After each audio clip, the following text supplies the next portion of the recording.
Okay, I think we'll just wait. Oh, got feedback. Could you please turn off your audio? Thank you. We'll wait a couple of minutes just to see if anybody else is going to join.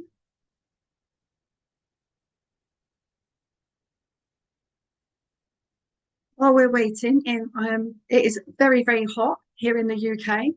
I am working from home and I have a little desk fan. And if I go quiet at some point, it's because I'm needing to have a drink.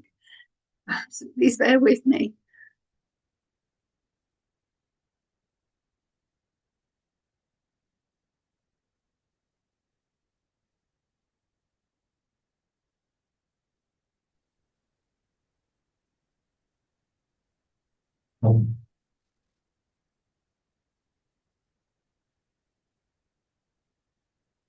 Okay, I think we will get started. So hello everyone and welcome and thank you for joining us today. My name is Sharon Sargeant and I'm an autism parent carer educator specialising in the developmental approaches RDI and PACT.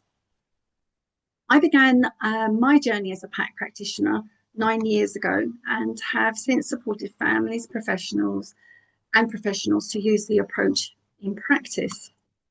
I consider myself to be highly privileged to be in a position to support families as they develop greater confidence, understanding and connection, and to witness the positive impacts that PACT can have on both the adults and the children that I work with. And today I'm going to talk through how I've been delivering PACT programs across both home and school. And throughout this webinar, I'm going to be referring to that as the HASP. Okay. Before we get going with the talk, I just need to run through some things. So we know that today's session may be attended by a mix of professionals, parents, carers, and neurodivergent young people. You're all very welcome. We hope the content will be accessible and useful, whichever perspective you're joining from. Before we begin, just a quick note that today's session is being recorded and the recording will be shared with you afterwards. It will also be available on the PACT website, so you'll be able to revisit any of the sessions. We'll also have around 15 minutes for question time at the end, but you feel free to add any questions that you have in the chat as we go along, and I'll aim to answer as many of those as possible at the end. So we're really pleased to have you all with us here today. And I just want to let you know that the next session in this series will be the IBASIS, the NHS implementation, delivered by Sue Vosper and Liz McNeely. And I'll be sharing details at the end of this talk. We would really appreciate it if you could answer the short feedback survey that will pop up at the end, because we really value your input. And it directly shapes how we develop and deliver future webinars to ensure that the content is relevant and useful for professionals, parents and carers alike. So for now, let's get started. Okay, just having a sip of water. Why we developed the home and school programme. I'm just going to share some background. The HASP didn't begin with PACT. It actually predates my PACT training. At the time, I was working as an RDI consultant, and I teamed up with Zoe Thompson for several years, trying to secure funding for parents to have RDI home programs. The determination that we had was because both Zoe and I are parents ourselves of autistic children. Zoe co-founded Bright Future School with her husband Dixon because they struggled to find the right educational environment for their son. And my own experience as a parent had shown me how important it is for home and school to work together rather than separately. So during one of our tribunal hearings, we were told that funding a home-only programme raised questions of accountability. And the panel sent us off into one of the side rooms for about 20 minutes to go and put together how we thought a home and school programme could work. So that was the beginning of a rough framework of what then went on to become the HAS programme. Several years later, after I'd actually trained in PACT, I recognised how well PACT's emphasis on the developing shared attention, the adult adaptation, the whole collaborative working together fitted so well with the HAS framework. And we began to use PACT within the home and school funded programmes. So at the heart of the HAS was the recognition that fragmentation was affecting consistency for the child. The question then became, how could home and school work more closely together in a way that was accountable, collaborative, and sustainable?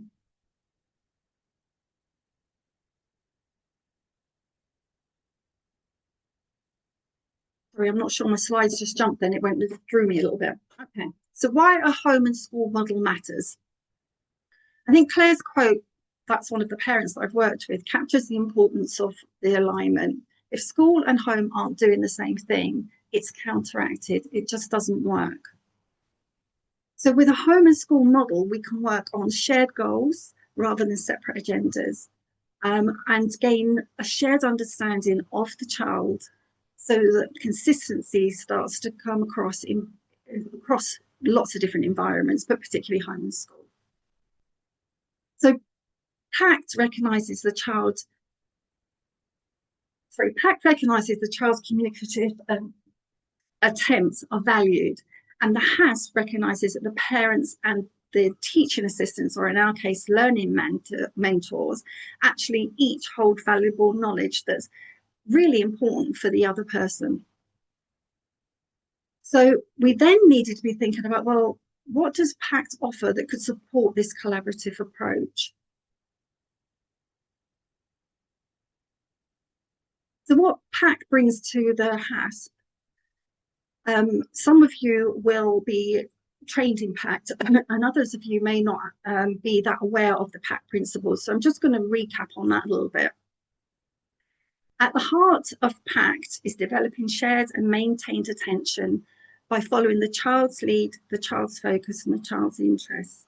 It's not about teaching scripts and strategies. It's about slowing down and helping adults notice, adapt, and respond differently to the child's signals, whether those signals are verbal or not. The PACT programme uses video feedback because that allows us to be in the moment more. When you're actually present and you're engaging at a time, it's often difficult to take on everything that's actually happening, and that video feedback is really useful information because we can slow down and watch minute little interactions that are happening. So in essence, PACT helps reduce the child's perceived demands, and it works at building trust. So rather than running separate programs, our aim was to have these principles shared across home and school. So what does the HASP look like for us? At the centre here should actually be the child. Everybody is working for that child's to support that child's needs. So we have the parent and the teaching assistant or learning mentor. In this case, myself as the PACT practitioner, and the school is Bright Futures School. And we work together around shared goals, around a shared approach, and sharing progress, but also setbacks. So we have a little bit of an exchange going on an ongoing basis. The model itself is online, and the main reason that this particular model is online is because Bright Future School is in Oldham in Manchester, and I live in Berkshire. So the only way for this to work was for us to be able to do all of our interactions online. So we have bi-weekly Zoom meetings, and the parent and the learning mentor are present in those. Before that session, both the parent and the learning mentor get together some video footage to share with me at least 24 hours before our meeting. And then in that meeting, we will watch back that video footage and our discussions will be around the footage that's shared. And by the end of that, both the learning mentor and the parent will come away with goals that they've set themselves. Now, sometimes there is quite a big overlap and they'll both have the same goals, and other times there will be a slight difference where they've noticed different things that they particularly feel like they want to work on. But the goal itself is guided by myself as the PACT practitioner. So, of course, having a model on paper is one thing, implementing it is something else. Sorry, need another sip. Oh my goodness, it's hot. Okay, HASP as a pilot program. We didn't start, as I said, we didn't start with a finished blueprint. We actually had to go off into a room and put a program together. We did have some guidelines from the program that was already running and how that worked for parents to be able to manage to do the program. We very much learned as we went along, and the flexibility of home, school, working together and molding basically to make this work has been an ongoing task for us to be able to get under our belts. So some aspects actually worked immediately. That was absolutely great, and other elements needed to be refined. The school and family feedback have very much shaped how the model has developed. And it continues to evolve, though we do have a lot of different policies and things in place now and contracts where we didn't have those to begin with. As the program developed, we became increasingly aware of what successful implementation actually required. And this is from the school perspective. I contacted Zoe before this presentation and said, look, can you just give me an update of what things are like from your side? And so she talked about some important, crucial parts, actually. So timetable allocation, dedicated protected time for sessions and meetings. Basically, the school is very much a partner in what we are doing. If the leadership of the school were not participating, it would be very hard to have that protected time, because when there are staff shortages or there's a crisis of some sort going on, it would be very easy to pull whoever I'm working with, whichever learning mentor I'm working with, off and just cancel our Zoom because they needed that member of staff to do cover. But because the school actually recognised that the work that we are doing is important, they've made a point of protecting that time. So that's protecting the time for our meetings, but also protecting the time for the learning mentor to actually do daily sessions with the child, and protecting the time for the learning mentor to do their filming, uploading of their filming to me. So there is a allotted time there put in place. As I said about covering arrangements, so that's just making sure the timetable is there and the staff are available to be able to be slotted in so that we get our allocated time.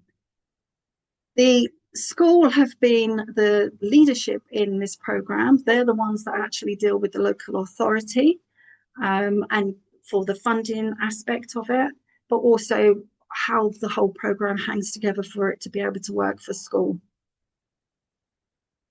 School also have, Bright Future School also have basic training across members of staff. So on the training days, they will sometimes ask me to actually do talks for the staff, for them to get a basic understanding of PACT and the principles and how everyone can play a part. But that also takes place from the learning mentor sharing within the team the things that they're working on, so that staff have a better understanding of what's working for that child and changes that they can also make to help that child. It's not going to be in the same level as what the learning mentor is getting, because they're not getting that one-to-one, well, not part of the team. Recruitment consideration has been a big part of our learning process. To make the program work, we really do need learning mentors that have the right mindset, that they are able to put aside to a certain extent some of the training that they've previously had and be more open to looking at a developmental approach and be on board to learning new things and implementing those. And sometimes it takes a little while to get a good match between the child and the learning mentor. So that's one of the big things that we've learned, and also for the school for recruiting in the first place. Ongoing communication, because we have regular meetings, it's not just the Zoom meetings that I have with the parent and the learning mentor. I actually have Zoom meetings with the leadership at the school, the managers at the school. If any problems arise, then we have additional meetings. So it's an ongoing whole participant, everybody is playing a part. One of the things that I would say from the learning mentor, I have a quote here that didn't fit on this screen, there's too much here already, that the more videos and Zooms they participated in, the more their confidence increased. So with that in mind, different people bring different expertise to the program, to the team. So as part of our team, we have the parent who has the daily insights and knowledge of their child across different environments, not just the home, but community, with extended family, and they're able to give those insights and share them with the school and the learning mentor. Then we have the learning mentor that's able to supply the consistency within school, practice on a daily basis, and also share things, any problems that are arising in school, and we can then adapt what we're doing around that too. So as the PACT practitioner, my role is to coach and to help with the reflection, and sometimes redirect the path that we're taking, because if with it being school as well, if there's any issues going on between the parent and the school, it's not my role to do that. So it's just redirecting them to the school to talk to school about any concerns they might have. The school leadership, as I've said, like the allocating the time, the resources, and having that ongoing support has just been really crucial. So again, this is from one of the Bright Future Schools learning mentors. Being part of this home and school approach has enabled me to communicate with parents and share the child's interests and better practice. So between us, working as a team has really been working well. So alongside the benefits, we also encountered a number of practical challenges. So I've already talked about the fact of needing to protect time for the program to actually work. Consistency and shared understanding across staff, but also, you know, we have staff changes, staff illnesses, different things can happen. The actual member of staff, for some reason or other, may not be able to continue working with that particular child. So then we have to sort of start again with a new member of staff. So that can be a challenge. The fact that school runs to a timetable, the funding for these programs is term time. So holidays, illness and staff changes will cause some disruption to being able to run the HASS program. Then we have the fact that I'm remote working. So sometimes it can take a little bit longer to build those relationships up with the members of staff. But it's something that we do get around, and if necessary, the management team will actually work with us as well on that. So different approaches. One of the learning mentors I work with at the moment, it actually has speech and language training as well. So she's actually able to bring in different elements that I'm not aware of. So that actually really helps as well. So again, from one of the Bright Futures Learning mentors, they've talked here about how being part of this has been and watching the videos back has actually enabled them to recognize that they can change their own responses. And by doing so, they actually see more shared attention and connection with the child that they're working with.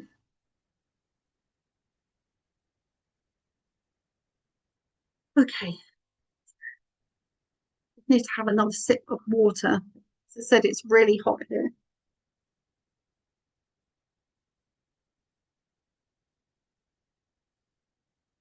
While school implementation challenges are important, it's equally important to understand the experience from a parent's perspective. So parents often describe that by participating in the house, they've actually noticed changes in themselves and their child. And the reflections that they've provided can be striking. Definitely improves increased awareness, greater confidence in being able to interact with their child. What? Sorry, brain is frazzled here. Also, the fact that from the program itself and from watching the videos back, they're developing different ways of interacting and actually watching what the learning mentors doing as well as what they're doing often helps both sides to actually be thinking about, well, oh, I hadn't thought of doing interacting in that particular way. So it's not just watching their own videos, it's actually seeing what the other person is doing helps create different reflections and ways of noticing how they can make improvements. So the main thing is the noticing moments of connection, learning to step back and observe. Alongside these reflections, families and school staff have also described meaningful changes in everyday interactions. So it's important to remember that many factors contribute to a child's development and positive changes emerge across multiple areas. So from the work that we've been doing, back or forward. Sorry. Yes, so from the work that we've been doing, we are seeing the children, communicating and making more attempts at communication, whether that's verbal or non-verbal. With some of the children, when we started, the shared attention was only up to a minute, where now we are seeing those same children able to engage for like 20 minutes at a time. The relationships are developing, so that's with the learning mentor, with the child, with the parents are feeling that their relationship is stronger. But also we're seeing that with grandparents and other extended members of the family where the parent is actually sharing information with the rest of their family. So this has been brought about by the consistency that we're sharing, the approaches that we're sharing across settings is actually enabling the whole program to come together to have that consistency for the child, that support for the child, with the child completely at the center of what we're doing. Michelle here, one of the parents, has said that there's been a huge improvement in communication with both my children. She has 2 children on the autistic spectrum, and they are very different in the way that they are on the spectrum. We have one child who very much the shared attention, everything came into place quite quickly. He's very verbal, he can converse, but he was getting his sentences completely muddled up. So when he was trying to express something, his sentence structure was off. So we used the later stages of PACT to actually help him to be able to formulate his sentences, and that has been really successful for him. Where her other child has more co-occurring conditions, and he has started right at the beginning of the PACT program, and she's seen changes with him as well. And he is speaking now and communicating more and getting his needs, being able to more express what needs he has. So looking across the experience of parents, mentors and school staff, several key themes have actually emerged.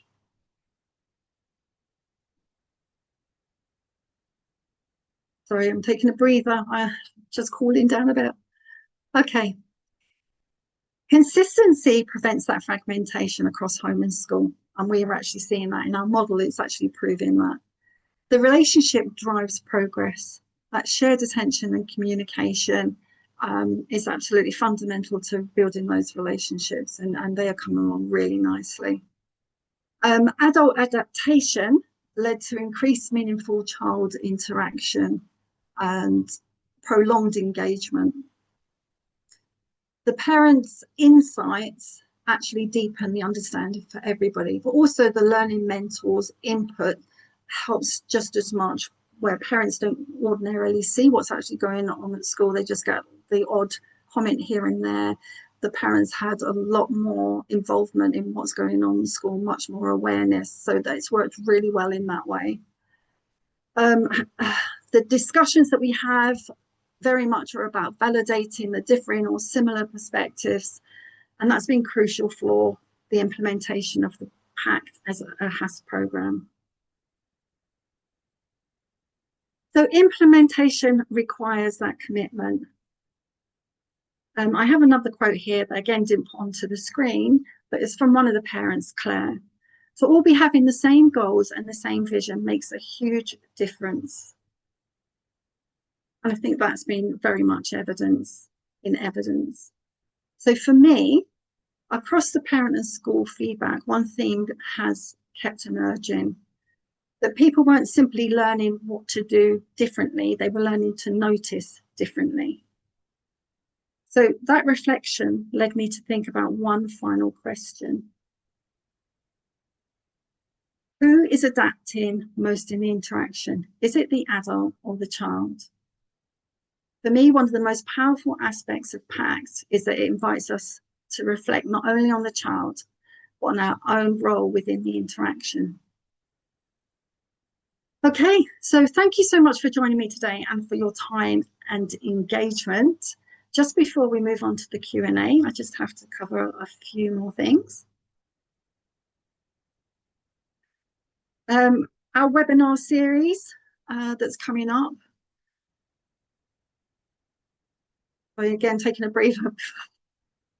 Our webinar series that are coming up, you can see there's a couple there that have already been and gone, but you can still access those on the PACT website.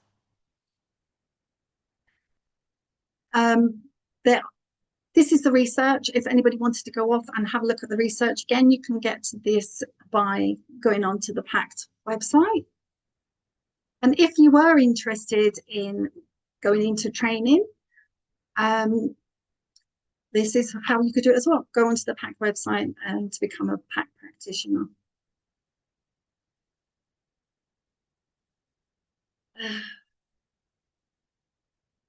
So thank you again for your interest in PACT, and we hope to see you at the next webinar.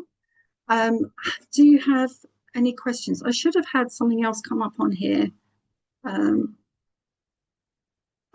So I just need to again ask, my notes aren't on there. I need to again just go over and say that we've got those there, but also we need that feedback. So it would be really appreciated if you are able to give that feedback to us so that we can tailor the talks to what you actually want us to be producing. So we are now open for Q&A. So I'm going to stop sharing.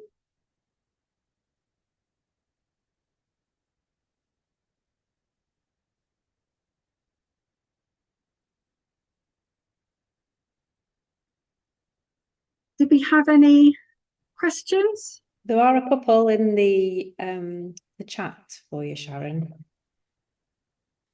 if you can see it.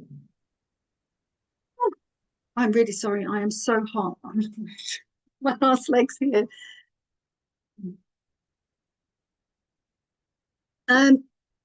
there are many similarities and differences between RDI and PACT. So maybe this isn't necessarily the place to actually share those. I would say some of the things that are, like, just briefly, some of the things that are in common are the synchronizing actions, synchronizing interaction. In RDI, we call that co-regulation, the communication, changing the communication. But with RDI, the main thing behind RDI is trying to develop dynamic intelligence or executive functioning, where PACT is about helping the child's communication. Both help to slow the guide the parent, whoever is working with the child, down. But it's there's more to it than that I can't really cover here. Good point. I meant to actually say that in my talk. I wonder how long the sessions ran for. Was it a 12 sessions program or done differently? Because the school have funding for a home and school program, that's what they have the funding for. So we have a little bit of leeway on how long the program can actually go on for. The 12 sessions is still roughly there. It takes about 6 months still, but because of the school holidays, everything gets broken up. And also some of our days coincide, like the Zoom meetings coincide with school events going on. So sometimes it just goes on a little bit longer. But basically, we still are looking at 12 sessions for the programme. If we have many staff changes, which we have had with one child, then obviously that gets our programme going that little bit longer because it's that retraining. Please could you give one or two reflections about the dynamics between parents and learning mentors and how you facilitate productive dialogues? Wow. Okay. It's very much, I use the PACT protocol, where we're working on a particular stage, looking at particular goals that we want to be coming into place for the child, and using the same techniques as PACT, the PACT program actually uses, parent program uses, to just open that up, conversation up. But when we're actually looking at the footage, where it's a parents, when I've worked with two parents, quite often it might just be that I'm only asking that one parent to reflect on their video footage. With the learning mentor and the parent, we do have a little bit more discussion about what we're seeing as a team, and that helps the conversation flow a little bit more. And that seems to be all the questions that are on there at the moment. I don't know if anybody else wants to ask anything. Feel free to unmute.